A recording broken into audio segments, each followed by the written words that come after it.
What's up, old school homies? Today we're going to talk about how to find that middle ground in between being a jammer and a music theorist.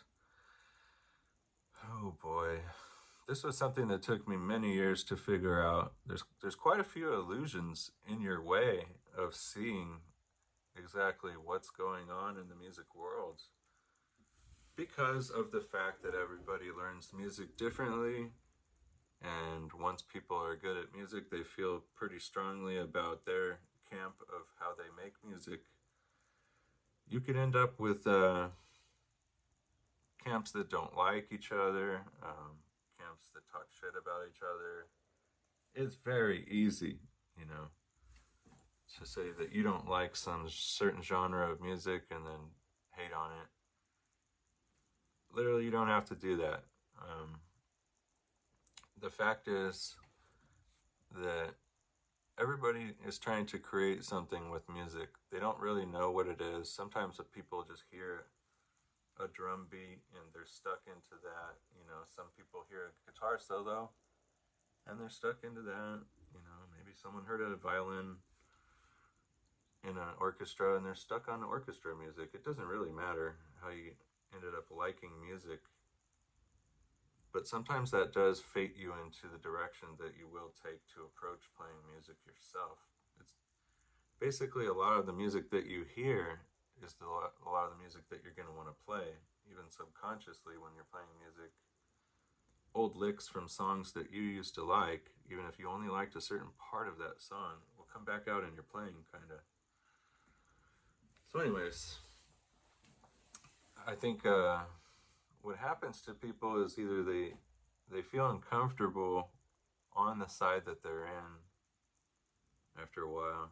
You know, they're just kind of like, well, I played classical for a long time. Now it's time for me to do rock and roll. Seen that happen. People have done rock and roll too much and they turn to Spanish classical. You know, I've seen that happen. Sometimes people have a deeper respect for other genres of music once they get further into music, and then they're like, wait a minute, I was the one that was kind of a dick this whole time. Anyways, what I'm really trying to bring out here is that the pointless pursuit of trying to learn every single thing about music is not pointless, but trying to hold it in your hand is very hard, very difficult that you're going to be able to store all that information. You know, hundreds of scales, lots of chord patterns, the muscle memory to hold them, the transitions between chords.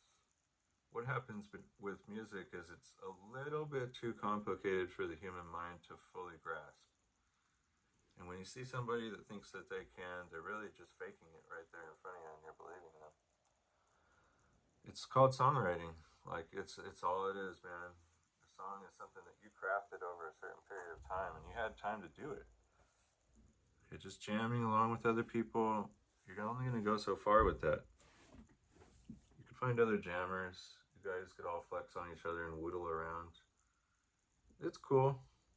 It's how you come out with new ideas. I use jamming to come out with new ideas for my songwriting. Most of my days are just jamming, you know, but they're jamming within a certain theoretical point.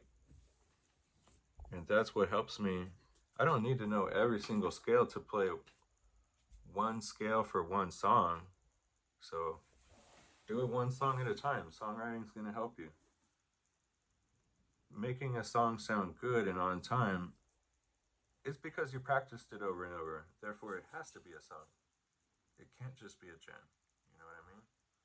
Sorry to break it to you guys, but songwriting is the biggest way that you think everybody sounds good.